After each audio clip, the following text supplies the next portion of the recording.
ഇന്ന് ദിവസം 178. ഇന്ന് വായിക്കുന്ന വചനഭാഗങ്ങൾ 2 രാജാക്കന്മാർ അധ്യായം 10, ആമോസ് അധ്യായം 1 മുതൽ 3 വരെ, സങ്കീർത്തനങ്ങൾ 110. 2 രാജാക്കന്മാരുടെ പുസ്തകത്തിൽ നിന്ന് അധ്യായം 10. ഇസ്രായേൽ യൂദാ രാജകുടുംബങ്ങളെ സംഹരിക്കുന്നു. ആഹാബിന് സമരിയായിൽ 70 പുത്രന്മാരുണ്ടായിരുന്നു. യേഹൂ നഗരാധിപന്മാർക്കും ശ്രേഷ്ഠന്മാർക്കും ആഹാബിൻ്റെ പുത്രന്മാരുടെ രക്ഷിതാക്കൾക്കും സമരിയായിലേക്ക് കത്തുകൾ അയച്ചു. നിങ്ങളുടെ യജമാനൻ്റെ പുത്രന്മാർ നിങ്ങളുടെ കൂടെയുണ്ടല്ലോ. തേരുകളും കുതിരകളും സുരക്ഷിത നഗരങ്ങളും ആയുധങ്ങളും നിങ്ങൾക്കുണ്ടല്ലോ. ഈ കത്ത് കിട്ടുമ്പോൾ നിങ്ങളുടെ യജമാനൻ്റെ ഏറ്റവും ഉത്തമനായ പുത്രനെ അവൻ്റെ പിതാവിൻ്റെ സിംഹാസനത്തിൽ അവരോധിച്ച് യജമാനൻ്റെ ഭവനത്തിനു വേണ്ടി നിങ്ങൾ പോരാടുവിൻ. ഭയവിഹ്വലരായ അവർ പറഞ്ഞു, 2 രാജാക്കന്മാർക്ക് അവനെ എതിർത്ത് നിൽക്കാൻ സാധിച്ചില്ല, പിന്നെ നമുക്കെങ്ങനെ കഴിയും? അങ്ങനെ കൊട്ടാര വിചാരിപ്പുകാരനും നഗരാധിപനും ശ്രേഷ്ഠന്മാരോടും രക്ഷിതാക്കളോടും ചേർന്ന് യേഹൂവിന് ഒരു സന്ദേശം അയച്ചു. ഞങ്ങൾ അങ്ങയുടെ ദാസന്മാരാണ്. അങ്ങയുടെ അഭീഷ്ടമനുസരിച്ച് ഞങ്ങൾ പ്രവർത്തിക്കാം. ഞങ്ങൾ ആരെയും രാജാവായി വാഴിക്കുകയില്ല. അങ്ങേക്ക് യുക്തമെന്ന് തോന്നുന്നത് ചെയ്യുക. അപ്പോൾ അവൻ വീണ്ടും അവർക്ക് കത്തെഴുതി, നിങ്ങൾ എൻ്റെ പക്ഷം ചേർന്ന് എന്നെ അനുസരിക്കാൻ തയ്യാറാണെങ്കിൽ നിങ്ങളുടെ യജമാനപുത്രന്മാരുടെ ശിരസ്സുകളുമായി നാളെ ഈ നേരത്ത് ജസ്രേലിൽ എൻ്റെ അടുക്കൽ വരുവിൻ. രാജപുത്രന്മാർ 70 പേരും രക്ഷകർത്താക്കളായ നഗരപ്രമാണികളോട് കൂടെയായിരുന്നു. കത്ത് കിട്ടിയപ്പോൾ അവർ രാജാവിൻ്റെ 70 പുത്രന്മാരെയും വധിച്ച് ശിരസ്സുകൾ കുട്ടകളിലാക്കി ജസ്രേലിൽ അവൻ്റെ അടുത്തേക്ക് അയച്ചു. രാജപുത്രന്മാരുടെ ശിരസ്സുകൾ കൊണ്ടുവന്നിരിക്കുന്നുവെന്ന് ദൂതൻ അറിയിച്ചപ്പോൾ യേഹൂ പറഞ്ഞു, അവ 2 കൂനകളായി പ്രഭാതം വരെ പടിവാതിൽക്കൽ വയ്ക്കുക. പ്രഭാതത്തിൽ അവൻ പുറത്തു വന്ന് ജനത്തോട് പറഞ്ഞു, നിങ്ങൾ നിർദോഷരാണ്. എൻ്റെ യജമാനെതിരെ ഗൂഢാലോചന നടത്തി അവനെ കൊന്നത് ഞാനാണ്. എന്നാൽ ഇവരെ നിഗ്രഹിച്ചതാരാണ്? ആഹാബ് ഗൃഹത്തെക്കുറിച്ച് കർത്താവ് അരുളി ചെയ്ത വചനങ്ങളിൽ ഒന്നുപോലും വ്യർത്ഥമായില്ല എന്ന് നിങ്ങൾ മനസ്സിലാക്കിക്കൊള്ളുവിൻ. കർത്താവ് തൻ്റെ ദാസൻ ഏലിയായിലൂടെ അരുളി ചെയ്ത് നിറവേറ്റിയിരിക്കുന്നു. യേഹൂ ജസ്രേലിൽ ആഹാബ് ഗൃഹത്തിൽ ശേഷിച്ചിരുന്ന എല്ലാവരെയും, അവൻ്റെ ഉറ്റ സ്നേഹിതരെയും പുരോഹിതന്മാരെയും പ്രമുഖ വ്യക്തികളെയും ഒന്നൊഴിയാതെ കൊന്നൊടുക്കി. യേഹൂ അവിടെ നിന്ന് പുറപ്പെട്ട് സമരിയായിലെത്തി. മാർഗമധ്യേ ആട്ടിടയന്മാരുടെ ബത്തേക്കെതിൽ എത്തിയപ്പോൾ യൂദാ രാജാവായ അഹസ്യായുടെ ബന്ധുക്കളെ കണ്ടുമുട്ടി. അവൻ അവരോട് ചോദിച്ചു, നിങ്ങൾ ആരാണ്? അവർ മറുപടി പറഞ്ഞു, ഞങ്ങൾ അഹസ്യായുടെ ബന്ധുക്കളാണ്. ഞങ്ങൾ രാജ്ഞി പുത്രന്മാരെയും മറ്റു കുമാരന്മാരെയും സന്ദർശിക്കാൻ വന്നതാണ്. അവൻ പറഞ്ഞു, അവരെ ജീവനോടെ പിടിക്കുവിൻ. അവർ അവരെ പിടിച്ച് ബത്തേക്കെതിലെ കിണറ്റിൻകരയിൽ വെച്ച് വധിച്ചു. അവർ 42 പേരുണ്ടായിരുന്നു. ആരും അവശേഷിച്ചില്ല. യേഹൂ അവിടെ നിന്ന് പുറപ്പെട്ടപ്പോൾ തന്നെ സന്ദർശിക്കാൻ വരുന്ന റക്കാബിൻ്റെ പുത്രൻ യഹോനാദാബിനെ കണ്ടു.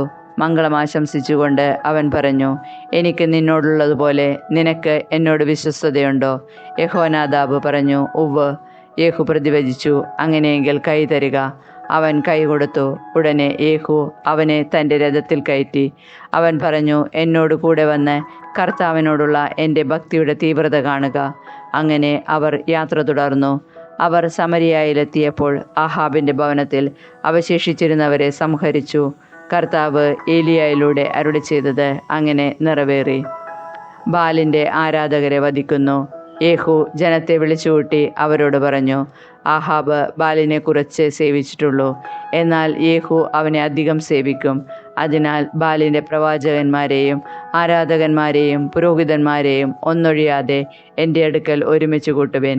ഞാൻ ബാലിന് ഒരു വലിയ ബലി സമർപ്പിക്കും. വരാത്തവൻ വധിക്കപ്പെടും. ബാലിൻ്റെ ആരാധകന്മാരെ നശിപ്പിക്കാൻ യേഹൂ പ്രയോഗിച്ച തന്ത്രമായിരുന്നു ഇത്. യേഹൂ കൽപ്പിച്ചു, ബാലിന് ഒരു തിരുനാൾ പ്രഖ്യാപിക്കുവിൻ. അവർ അത് വിളംബരം ചെയ്തു. ഇസ്രായേലിലെങ്ങും അവൻ സന്ദേശം അയച്ചു. ബാലിൻ്റെ ആരാധകരെല്ലാം വന്നു ചേർന്നു. ആരും വരാതിരുന്നില്ല. അവർ ബാലിൻ്റെ ആലയത്തിൽ പ്രവേശിച്ചു. ആലയം നിറഞ്ഞു കവിഞ്ഞു. അവൻ ചമയപ്പുര വിചാരിപ്പുകാരനോട് പറഞ്ഞു, ബാലിൻ്റെ ആരാധകർക്ക് അങ്കികൾ കൊണ്ടുവരുവിൻ. അവൻ അവ കൊണ്ടുവന്നു. തുടർന്ന് യേഹൂ റക്കാബിൻ്റെ പുത്രനായ യഹോനാദാബുമൊത്ത് ബാലിൻ്റെ ആലയത്തിൽ പ്രവേശിച്ചു. അവൻ ബാലിൻ്റെ ആരാധകരോട് പറഞ്ഞു, ഇവിടെ ബാലിൻ്റെ ആരാധകരല്ലാതെ കർത്താവിൻ്റെ ദാസന്മാർ ആരുമില്ലെന്ന് ഉറപ്പുവരുത്തുവേൻ. അനന്തരം യേഹൂ കാഴ്ചകളും ദഹനബലികളും അർപ്പിക്കുന്നതിന് ഒരുങ്ങി. അവൻ 80 പേരെ പുറത്തു നിർത്തിയിരുന്നു. അവരോട് ഇങ്ങനെ പറഞ്ഞിരുന്നു: ഞാൻ ഏൽപ്പിച്ചു തരുന്ന ആരെയെങ്കിലും രക്ഷപ്പെടാൻ അനുവദിക്കുന്നവൻ തൻ്റെ ജീവൻ നൽകേണ്ടി വരും. ദഹനബലി അർപ്പിച്ചു കഴിഞ്ഞയുടനെ യേഹൂ അംഗരക്ഷകന്മാരോടും സേവകന്മാരോടും പറഞ്ഞു: ഉള്ളിൽ കടന്ന് അവരെ വധിക്കുക, ആരും രക്ഷപ്പെടരുത്. അവർ അവരെ വാളിനിരയാക്കി വെളിയിലെറിഞ്ഞതിനു ശേഷം ബാൽഗൃഹത്തിൻ്റെ ഉൾമുറിയിൽ പ്രവേശിച്ച് അവിടെയുണ്ടായിരുന്ന സ്തംഭം പുറത്തു കൊണ്ടുവന്ന് അഗ്നിക്കിരയാക്കി.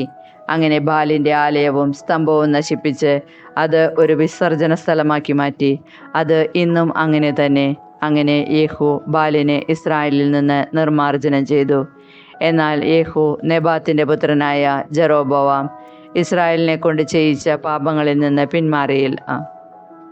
ബേഥേലിലും ദാനിലുമുണ്ടായിരുന്ന സ്വർണ്ണക്കാളക്കുട്ടികളെ അവൻ ആരാധിച്ചു. കർത്താവ് യേഹൂവിനോട് പറഞ്ഞു: നീ എൻ്റെ ദൃഷ്ടിയിൽ നന്മ പ്രവർത്തിക്കുകയും എൻ്റെ ഗീതമനുസരിച്ച് അഹാബിൻ്റെ ഭവനത്തോട് വർത്തിക്കുകയും ചെയ്തതിനാൽ നിന്റെ പുത്രന്മാർ 4 തലമുറ വരെ ഇസ്രായേലിൻ്റെ സിംഹാസനത്തിൽ വാഴും. എന്നാൽ യേഹൂ പൂർണ്ണ ഹൃദയത്തോടെ ഇസ്രായേലിൻ്റെ ദൈവമായ കർത്താവിൻ്റെ നിയമത്തിൽ വ്യാപരിക്കാൻ ശ്രദ്ധിച്ചില്ല. ജെറോബോവാം ഇസ്രായേലിനെ കൊണ്ട് ചെയ്യിച്ച പാപങ്ങളിൽ നിന്ന് അവൻ പിന്മാറിയില്ല. യേഹൂവിൻ്റെ മരണം. അക്കാലത്ത് കർത്താവ് ഇസ്രായേലിൻ്റെ ഭാഗങ്ങളെ വിച്ഛേദിച്ചു തുടങ്ങി. ഹസായേൽ ഇസ്രായേലിനെ അതിർത്തി പ്രദേശങ്ങളിൽ പരാജയപ്പെടുത്തി. കിഴക്ക് ജോർദാൻ മുതൽ ഗിലെയാദ് ദേശം മുഴുവനും, ഗാദിൻ്റെയും റൂബൻ്റെയും മനാസയുടെയും പ്രദേശങ്ങളും, അർണോൻ്റെ താഴ്വരയ്ക്ക് സമീപമുള്ള അരോവർ മുതൽ ഗിലെയാദും ബാഷാനും വരെയും അവൻ കീഴടക്കി. യേഹൂവിൻ്റെ മറ്റ് പ്രവർത്തനങ്ങളും അവൻ്റെ ശക്തിപ്രഭാവവും ഇസ്രായേൽ രാജാക്കന്മാരുടെ ദിനവൃത്താന്തത്തിൽ എഴുതപ്പെട്ടിട്ടുണ്ടല്ലോ. യേഹൂ തൻ്റെ പിതാക്കന്മാരോട് ചേർന്നു സമരിയായിൽ സംസ്കരിക്കപ്പെട്ടു. അവൻ്റെ പുത്രൻ യഹോവഹാസ് ഭരണമേറ്റു. യേഹൂ സമരിയായിൽ ഇസ്രായേലിനെ ഭരിച്ചത് 28 വർഷമാണ്. ആമോസ് പ്രവാചകന്റെ പുസ്തകത്തിൽ നിന്ന് അധ്യായം 1. ജനതകളുടെ മേൽ വിധി. തെക്കോവായിലെ ആട്ടിടയന്മാരിലൊരുവനായ ആമോസിൻ്റെ വാക്കുകൾ. യൂദാ രാജാവായ ഉസിയായുടെയും ഇസ്രായേൽ രാജാവും യോവാഷിൻ്റെ പുത്രനുമായ ജെറോബോവാമിൻ്റെയും കാലത്ത് ഭൂകമ്പത്തിന് 2 വർഷം മുമ്പ് ഇസ്രായേലിനെക്കുറിച്ച് അവനുണ്ടായ അരുളപ്പാട്. അവൻ പറഞ്ഞു: സിയോനിൽ നിന്ന് കർത്താവ് ഗർജിക്കുന്നു, ജെറുസലേമിൽ നിന്ന് അവിടെ അരുളി ചെയ്യുന്നു. ഇടയന്മാരുടെ മേച്ചിൽ സ്ഥലങ്ങൾ വിലപിക്കുന്നു, കാർമൽ മലയുടെ മുകൾ പരപ്പ് കരിയുന്നു. കർത്താവ് അരുളി ചെയ്യുന്നു: ദമാസ്കസ് ആവർത്തിച്ചു ചെയ്ത അതിക്രമങ്ങൾക്കുള്ള ശിക്ഷ ഞാൻ പിൻവലിക്കുകയില്ല. കാരണം അവർ ഗിലെയാദിനെ ഇരുമ്പ് വണ്ടി കൊണ്ട് മെതിച്ചു. ആകയാൽ ഞാൻ ഹസായേലിൻ്റെ ഭവനത്തിന്മേൽ അഗ്നി അയക്കും. ബെൻഹദാദിൻ്റെ ശക്തിദുർഗങ്ങളെ അത് വിഴുങ്ങിക്കളയും. ദമാസ്കസിൻ്റെ ഓടാമ്പൽ ഞാൻ ഒടിക്കും. ആവൻ താഴ്വരയിൽ നിന്ന് അതിലെ നിവാസികളെ ഞാൻ വിച്ഛേദിക്കും. ബേഥേലിൽ നിന്ന് ചെങ്കോലെന്തുന്നവനെയും സിറിയാക്കാർ കീറിലേക്ക് പ്രവാസികളായി പോകും. കർത്താവ് അരുളി ചെയ്യുന്നു: ഗാസ ആവർത്തിച്ച് ചെയ്ത അതിക്രമങ്ങൾക്കുള്ള ശിക്ഷ ഞാൻ പിൻവലിക്കുകയില്ല. കാരണം ഏദോമിന് വിട്ടുകൊടുക്കാൻ വേണ്ടി ഒരു ജനത്തെ മുഴുവൻ അവർ തടവുകാരായി കൊണ്ടുപോയി. ഗാസയുടെ മതിലിന്മേൽ ഞാൻ അഗ്നി അയക്കും. അവളുടെ ശക്തിദുർഗങ്ങളെ അത് വിഴുങ്ങിക്കളയും. അഷ്ദോദിൽ നിന്ന് അതിലെ നിവാസികളെ ഞാൻ വിച്ഛേദിക്കും. അഷ്കലോണിൽ നിന്ന് ചെങ്കോലേന്തുന്നവനെയും എക്രോണിനെതിരെ ഞാൻ കൈ ഉയർത്തും. ഫിലിസ്തീനിൽ അവശേഷിക്കുന്നവർ നശിക്കും. ദൈവമായ കർത്താവാണ് അരുളി ചെയ്യുന്നത്. കർത്താവ് അരുളി ചെയ്യുന്നു: ടയർ ആവർത്തിച്ച് ചെയ്ത അതിക്രമങ്ങൾക്കുള്ള ശിക്ഷ ഞാൻ പിൻവലിക്കുകയില്ല. കാരണം അവർ ഒരു ജനത്തെ മുഴുവൻ ഏദോമിന് ഏൽപ്പിച്ചു കൊടുത്തു. സഹോദര്യത്തിൻ്റെ ഉടമ്പടി അവർ വിസ്മരിച്ചു. ആകയാൽ ഞാൻ ടയറിൻ്റെ മതിലിന്മേൽ അഗ്നി അയക്കും. അവളുടെ ശക്തിദുർഗങ്ങളെ അത് വിഴുങ്ങിക്കളയും. കർത്താവ് അരുളി ചെയ്യുന്നു: ഏദോം ആവർത്തിച്ച് ചെയ്ത അതിക്രമങ്ങൾക്കുള്ള ശിക്ഷ ഞാൻ പിൻവലിക്കുകയില്ല. കാരണം അവൻ സ്വസഹോദരനെ വാളുമേന്തി അനുധാവനം ചെയ്തു, തെല്ലും കരുണ കാണിച്ചില്ല. അവൻ്റെ കോപം കെടാതെ ജ്വലിച്ചു നിന്നു, ക്രോധം ആളിക്കത്തിക്കൊണ്ടിരുന്നു. തേമാനുമേൽ ഞാൻ അഗ്നി അയക്കും. ബൊസ്രയുടെ ശക്തിദുർഗങ്ങളെ അത് വിഴുങ്ങിക്കളയും. കർത്താവ് അരുളി ചെയ്യുന്നു: അമോന്യർ ആവർത്തിച്ച് ചെയ്ത അതിക്രമങ്ങൾക്കുള്ള ശിക്ഷ ഞാൻ പിൻവലിക്കുകയില്ല. കാരണം അവർ അതിർത്തി വിസ്തൃതമാക്കാൻ ഗിലെയാദിൽ വന്ന് ഗർഭിണികളുടെ ഉദരം പിളർന്നു. ആകയാൽ ഞാൻ റബ്ബായുടെ മതിലിന്മേൽ അഗ്നി അയക്കും. അവളുടെ ശക്തിദുർഗങ്ങളെ അത് വിഴുങ്ങിക്കളയും. യുദ്ധദിനത്തിൽ അട്ടഹാസവും ചുഴലിക്കാറ്റിൻ്റെ ദിനത്തിൽ കൊടുങ്കാറ്റും അതിനെ അകമ്പടി സേവിക്കും. അവരുടെ രാജാവ് നാടുകടത്തപ്പെടും. അവനും പ്രഭുക്കന്മാരും ഒരുമിച്ച് തന്നെ. കർത്താവാണ് അരുളി ചെയ്യുന്നത്. ആമോസ് പ്രവാചകന്റെ പുസ്തകത്തിൽ നിന്ന് അധ്യായം 2. മൊവാബിനെതിരെ കർത്താവ് അരുളി ചെയ്യുന്നു. മൊവാബ് ആവർത്തിച്ച് ചെയ്ത അതിക്രമങ്ങൾക്കുള്ള ശിക്ഷ ഞാൻ പിൻവലിക്കുകയില്ല. കാരണം അവൻ ഏദോം രാജാവിൻ്റെ അസ്ഥികൾ കത്തിച്ച് ചാമ്പലാക്കി. മൊവാബിൻ്റെ മേൽ ഞാൻ അഗ്നി അയക്കും. കെറിയോത്തിൻ്റെ ശക്തിദുർഗങ്ങളെ അത് വിഴുങ്ങും. ആർപ്പുവിളികളുടെയും അട്ടഹാസങ്ങളുടെയും കാഹളധ്വനിയുടെയും ഇടയിൽ മൊവാബ് നശിച്ചു പോകും. അവരുടെ ഇടയിൽ നിന്ന് രാജാവിനെ ഞാൻ വിച്ഛേദിച്ചു കളയും. അവനോടൊപ്പം അവൻ്റെ പ്രഭുക്കന്മാരെയും ഞാൻ വധിക്കും. കർത്താവാണ് അരുളി ചെയ്യുന്നത്. യൂദായ്ക്ക് ശിക്ഷ. കർത്താവ് അരുളി ചെയ്യുന്നു. യൂദ ആവർത്തിച്ച് ചെയ്ത അതിക്രമങ്ങൾക്കുള്ള ശിക്ഷ ഞാൻ പിൻവലിക്കുകയില്ല. അവർ കർത്താവിൻ്റെ നിയമത്തെ പരിത്യജിച്ചു. അവിടുത്തെ കൽപ്പനകൾ അനുസരിച്ചില്ല. അവരുടെ പൂർവികന്മാർ പിഞ്ചെന്ന വ്യാജദേവന്മാർ അവരെ വഴിതെറ്റിച്ചു. യൂദായ്ക്കുമേൽ ഞാൻ അഗ്നി അയക്കും. ജെറുസലേമിൻ്റെ ശക്തിദുർഗങ്ങളെ അത് വിഴുങ്ങും. ഇസ്രായേലിനെ വിധിക്കുന്നു. കർത്താവ് അരുളി ചെയ്യുന്നു. ഇസ്രായേൽ ആവർത്തിച്ച് ചെയ്ത അതിക്രമങ്ങൾക്കുള്ള ശിക്ഷ ഞാൻ പിൻവലിക്കുകയില്ല. അവർ നീതിമാന്മാരെ വെള്ളിക്ക് വിൽക്കുന്നു. ഒരു ജോഡി ചെരുപ്പിന് സാധുക്കളെയും. പാവപ്പെട്ടവരുടെ തല അവർ പൂഴിയിൽ ചവിട്ടി മെതിക്കുന്നു. ദരിദ്രരെ വഴിയിൽ നിന്ന് തള്ളിമാറ്റുന്നു. അപ്പനും മകനും ഒരേ യുവതിയെ പ്രാപിക്കുന്നു.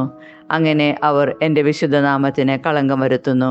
പണയം കിട്ടിയ വസ്ത്രം വിരിച്ച് ഓരോ ബലിപീഠത്തിനുമരികിൽ അവർ ശയിക്കുന്നു. പിഴയായി ഈടാക്കിയ മദ്യം അവർ തങ്ങളുടെ ദേവൻ്റെ ആലയത്തിൽ വെച്ച് പാനം ചെയ്യുന്നു.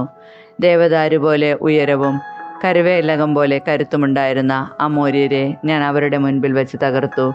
മുകളിൽ അവരുടെ ഫലവും താഴെ അവരുടെ വേരുകളും ഞാൻ നശിപ്പിച്ചു. ഈജിപ്ത് ദേശത്തു നിന്ന് നിങ്ങളെ മോചിപ്പിച്ച് മരുഭൂമിയിലൂടെ 40 വർഷം നയിച്ച് അമോര്യരുടെ ഭൂമി ഞാൻ നിങ്ങൾക്ക് സ്വന്തമായി നൽകി. നിങ്ങളുടെ മക്കളിൽ ചിലരെ പ്രവാചകന്മാരായും നിങ്ങളുടെ യുവാക്കന്മാരിൽ ചിലരെ നാസിർ വ്രതക്കാരായും ഞാൻ ഉയർത്തി. ഇസ്രായേൽ ജനമേ, ഇത് വാസ്തവമല്ലേ?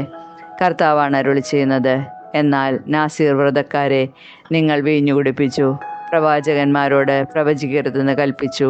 കറ്റകൾ നിറഞ്ഞ വണ്ടി കീഴോട്ടമരുന്നത് പോലെ ഞാൻ നിങ്ങളെ മണ്ണിനോട് ചേർത്ത് ഞെരുക്കും. ഓടുന്നവനെ അവൻ്റെ ശീഘ്രത രക്ഷിക്കുകയില്ല. ശക്തന്മാരുടെ ശക്തി നിലനിൽക്കുകയില്ല. കരുത്തന് ജീവൻ രക്ഷിക്കാനാവില്ല.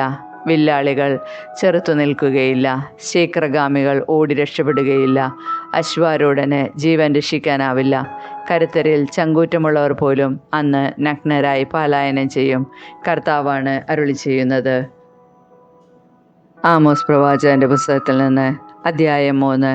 ഇസ്രായേൽ ജനമേ, ഈജിപ്തിൽ നിന്ന് കർത്താവ് മോചിപ്പിച്ച ഇസ്രായേൽ ഭവനം മുഴുവനുമെതിരെ അവിടെ അരുളി ചെയ്യുന്ന വചനം ശ്രവിക്കുവിൻ. ഭൂമിയിലുള്ള സകല ജനതകളിലും വെച്ച് നിങ്ങളെ മാത്രമാണ് ഞാൻ സ്വന്തമായി ഗണിച്ചത്. അതിനാൽ നിങ്ങളുടെ എല്ലാ പാപങ്ങൾക്കും ഞാൻ നിങ്ങളെ ശിക്ഷിക്കും. പ്രവാചക ദൗത്യം. ആലോചിച്ചുറക്കാതെ 2 പേർ ഒരുമിച്ച് യാത്ര തിരിക്കുമോ? ഇരയെ കാണാതെ സിംഹം വനത്തിൽ ഗർജിക്കുമോ? എന്തിനെയെങ്കിലും പിടിയിലൊതുക്കാതെ സിംഹക്കുട്ടി ഗുഹയിൽ നിന്ന് അലറുമോ? കെണിയൊരുക്കാതെ പക്ഷി കെണിയിൽപ്പെടുമോ? ഒന്നും കുടുങ്ങാതെ കെണി വീഴുമോ? പട്ടണത്തിൽ കാഹളധ്വനി കേട്ടാൽ ജനങ്ങൾ ഭയപ്പെടാതിരിക്കുമോ? കർത്താവ് അയക്കാതെ പട്ടണത്തിൽ അനർത്ഥമുണ്ടാകുമോ? ദൈവമായ കർത്താവ് തൻ്റെ ദാസരായ പ്രവാചകന്മാർക്ക് തൻ്റെ രഹസ്യങ്ങൾ വെളിപ്പെടുത്താതെ ഒന്നും ചെയ്യുന്നില്ല. സിംഹം ഗർജിച്ചു, ആരാണ് ഭയപ്പെടാതിരിക്കുക? ദൈവമായ കർത്താവ് സംസാരിച്ചു, ആർക്ക് പ്രവചിക്കാതിരിക്കാൻ കഴിയും? സമരിയായുടെ നാശം. അസീറിയയിലെയും ഈജിപ്തിലെയും ശക്തിദുർഗങ്ങളിൽ പ്രഖ്യാപിക്കുക. സമരിയയിലെ മലകളിൽ ഒരുമിച്ച് കൂടുകുവിൻ. അവളിലെ കലഹങ്ങളും മർദ്ദനങ്ങളും കാണുവിൻ. കർത്താവ് അരുളി ചെയ്യുന്നു. അക്രമവും കവർച്ചയും കൊണ്ട് തങ്ങളുടെ കോട്ടകൾ നിറയ്ക്കുന്നവർക്ക് നീതി പ്രവർത്തിക്കാൻ അറിയുകയില്ല. അതിനാൽ ദൈവമായ കർത്താവ് അരുളി ചെയ്യുന്നു. ശത്രു നിങ്ങളുടെ ദേശം വളയും. നിങ്ങളുടെ പ്രതിരോധങ്ങൾ തകർത്ത് കോട്ടകൾ കൊള്ളയടിക്കും.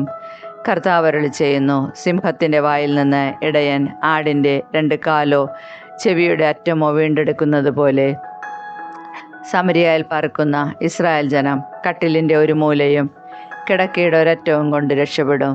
ദൈവമായ കർത്താവ്, സൈന്യങ്ങളുടെ ദൈവം അരുളി ചെയ്യുന്നു. നിങ്ങൾ കേട്ട് യാക്കോബിൻ്റെ ഭവനത്തിനെതിരെ സാക്ഷ്യപ്പെടുത്തുവിൻ. ഇസ്രായേലിനെ അവൻ്റെ അതിക്രമങ്ങൾക്ക് ഞാൻ ശിക്ഷിക്കുമ്പോൾ ബഥേലിലെ ബലിപീഠങ്ങൾ ഞാൻ തകർത്ത് കളയും. ബലിപീഠങ്ങളെ വളർക്കോൺ ഞാൻ ഛേദിക്കും. അവ നിലംപതിക്കും. അവൻ്റെ ഹേമന്ത വസതികളും ഗ്രീഷ്മ ഭവനങ്ങളും ഞാൻ നശിപ്പിക്കും. ദന്തനിർമ്മിതമായ ഭവനങ്ങൾ തകർന്നു പോകും. മഹാസൗധങ്ങൾ നാമാവശേഷമാകും. കർത്താവാണ് അരുളിച്ചെയ്യുന്നത്. സങ്കീർത്തനങ്ങൾ 110. രാജാവിൻ്റെ സ്ഥാനാരോഹണം. കർത്താവ് എൻ്റെ കർത്താവിനോട് അരുളി ചെയ്തു, ഞാൻ നിൻ്റെ ശത്രുക്കളെ നിൻ്റെ പാദപീഠമാക്കുവോളം നീ എൻ്റെ വലതുഭാഗത്തിരിക്കുക. കർത്താവ് സിയോനിൽ നിന്ന് നിൻ്റെ അധികാരത്തിൻ്റെ ചെങ്കോലയക്കും. ശത്രുക്കളുടെ മധ്യത്തിൽ നീ വാഴുക. വിശുദ്ധ പർവ്വതത്തിലേക്ക് നീ സേനയെ നയിക്കുന്ന ദിവസം നിൻ്റെ ജനം മടികൂടാതെ തങ്ങളെ തന്നെ നിനക്ക് സമർപ്പിക്കും. ഉഷസ്സിൻ്റെ ഉദരത്തിൽ നിന്ന് മഞ്ഞെന്ന പോലെ യുവാക്കൾ നിൻ്റെ അടുത്തേക്ക് വരും. കർത്താവ് ശപഥം ചെയ്തു, മെൽക്കിസദേക്കിൻ്റെ ക്രമമനുസരിച്ച് നീ എന്നേക്കും പുരോഹിതനാകുന്നു. അതിന് മാറ്റമുണ്ടാവുകയില്ല. കർത്താവ് നിൻ്റെ വലതുവശത്തുണ്ട്. തൻ്റെ ക്രോധത്തിൻ്റെ ദിനത്തിൽ അവിടുന്ന് രാജാക്കന്മാരെ തകർത്ത് കളയും. ജനതകളുടെ ഇടയിൽ അവിടുന്ന് തൻ്റെ വിധി നടപ്പിലാക്കും. അവിടം ശവശരീരങ്ങൾ കൊണ്ട് നിറയും. ഭൂമിയിലെങ്ങുമുള്ള രാജാക്കന്മാരെ അവിടുന്ന് തകർക്കും. വഴിയരികിലുള്ള അരുവിയിൽ നിന്ന് അവൻ പാനം ചെയ്യും. അവൻ ശിരസ്സുയർത്തി നിൽക്കും.